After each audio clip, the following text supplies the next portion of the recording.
And now back to Urban America Today. Welcome back.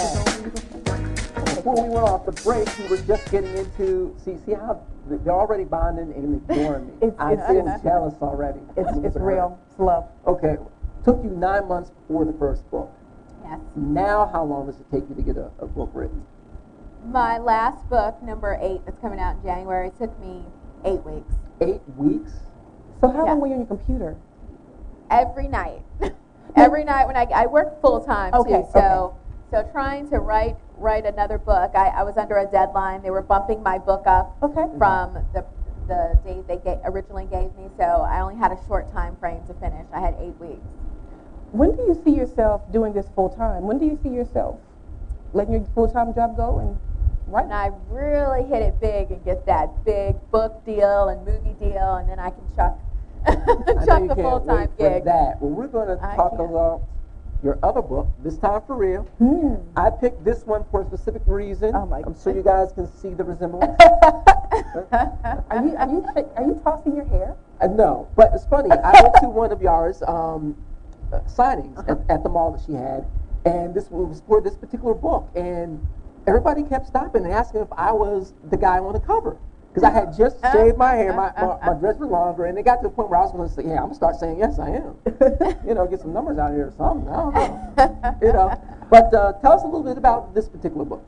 This book is about Malik. He is a community center director over several community centers, and he's not really been into dating and just kind of focused on his career in the community and being an activist.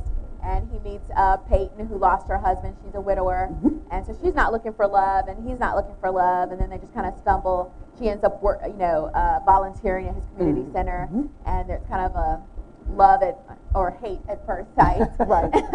And it kind of progresses from there, and they kind of embark on this great little romance. But then Malik kind of pulls away because the images and the pain from the past starts popping up, and that's in the form of his stepfather who abused him as a child. So you've got a lot of interesting issues, not just the romance. That's what I try to do in my books. It's never just solely about a romance. There's usually an intricate kind of family plot or something like that is integral as part of the. Because romance and love is never easy. It's not. Right. It's not, and that's what I try to portray in each book. Nice. I try to make the characters very human. Right. You know, with flaws, and Malik is a very flawed character, but eventually he does let Peyton in. Yeah, he does. Yeah, but thank you for the endings. I've read Tell them us all. a little bit. Give us your website and how people can find out more about you on the web and everything else. Sure. My website is www.yahrahstjohn.com. I'm also on Facebook, Twitter, MySpace, LinkedIn, Safari. I'm on quite a few websites. And Ross Sisters, that's a reader reviewer site that just reviewed my book, and it just came out a couple of days ago. So on their website. So I try to stay very active and blog. I'm also on the Harlequin website. That's my publishing company, so you can find me there. When's your next book signing? My next book signing is actually this Saturday at Florida Mall, Walden Books, from 2 p.m. to 4 p.m. Nice. Now, Yahrah, to do this takes some support. So, who really, when you get stressed out, when you are just had enough, or you're having a good day, who is your support system? Who's your team? My team, I have some really, really great friends that I can rely on. And my dad and parent and my mom and stuff have been really, really great and supportive. So I kind of lean on them if I'm having a bad moment or a little bit of writer's block. Right. And they kind of encourage me to push through it, and I usually come out on the other side. Good. Yahrah, give us 3 tips for those people who are watching our show right now at urbanitv.com/live. Give us 3 tips of what young writers today need to make it if they want to be a serious writer. 3 tips. I would say to go to a writing class. If you're not comfortable with grammar and punctuation and everything, take a writing class. I think that would be very, very useful. Read a lot. You'll see, you'll notice what other authors do. You don't want to imitate, Right. But you can, I think you can gain knowledge from reading what others do. Okay. And then eventually just trying to write that book, sitting down and, if it's not an outline, a synopsis, a 3-page, just a quick review on what you think your book's going to be about. One other thing, join like maybe Romance Writers of America. Okay.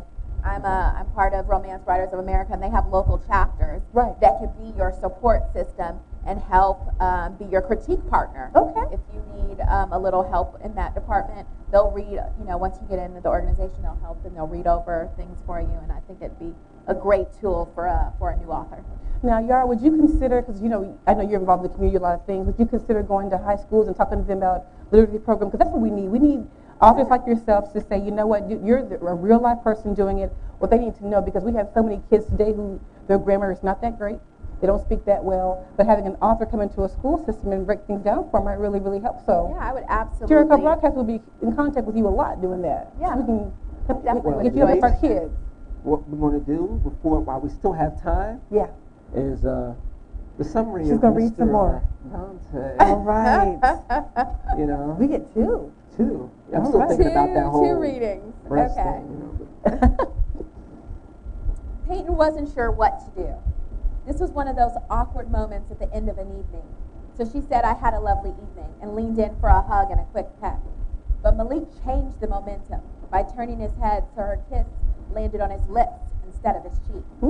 Peyton was stunned at first. She hadn't expected that, but she didn't stop him either. The caress of his lips on her mouth set her aflame with desire. And when Malik took it a step further and deepened the kiss, invading her mouth with his tongue, Peyton moaned. As the kiss became more passionate, Malik folded Peyton in his arms and pulled her firmly to him. He loved the taste of her and the feel of her against his chest. His pulse raced as his hands dipped and settled firmly on her hips. Malik felt the hardness in his hands pressed up against Peyton. Carried away by his own response, he didn't even notice Peyton resisting until she had just pushed him away.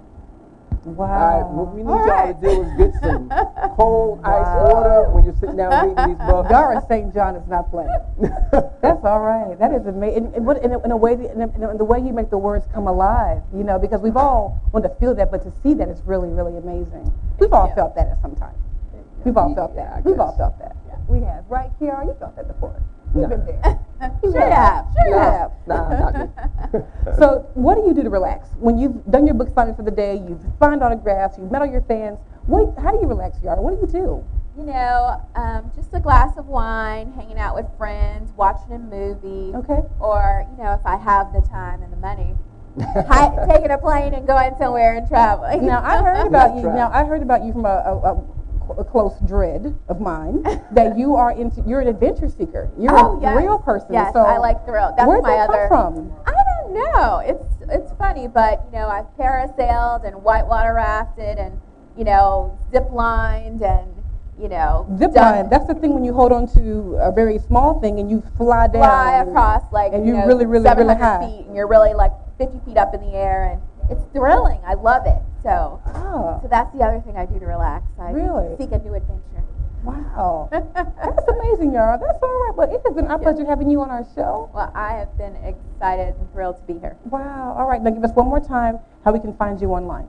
You can find me online. The best place is my website, which is www.yahrahstjohn.com. All right. All right. Now, spell that for us. I will spell it. Since I have an unusual name, I'll say it again. It's www.yahrahstjohn.com. All right. And a good segue is that when we come back from our break, we do have Chris Whitaker here, who is with Grassroots LLC Funding. So we'll get to him a little bit later. So maybe you all can share some stories because he's also into films and stories and writing and things like that. So tons things to share. So I could ask. I could probably tell the guy, Malik. I could probably tell him. Right. Okay. Yahrah St. John. Don't go anywhere. We'll be right back.